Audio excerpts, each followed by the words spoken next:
You know what's interesting about this rivalry, and I agree with you, it is strength against strength at every position.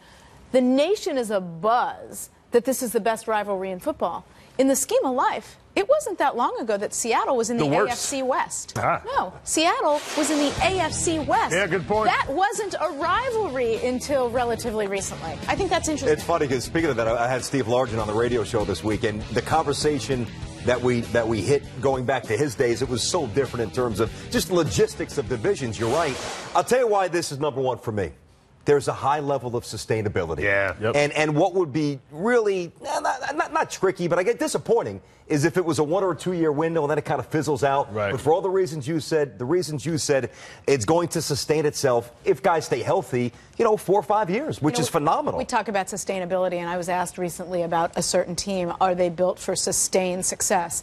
Every team is one ACL away from unsustainability. It's true. Well, you know what's great about this? Both these teams have actually dealt with injuries this year. Right. Percy, Harvin, Crabtree. There have been injuries on these teams Aldon all Smith year. was in rehab. Great point. Carlos Rogers. Yeah. But they are so deep and so talented. As are Denver and New England. Denver and New England aren't as deep. I think the two best teams are playing in the NFC maybe Cincinnati is deep like them. But maybe the lesson to all of us here, and it's not a lesson as much as a reminder, is with respect to all four of these teams, they simply overcame injuries.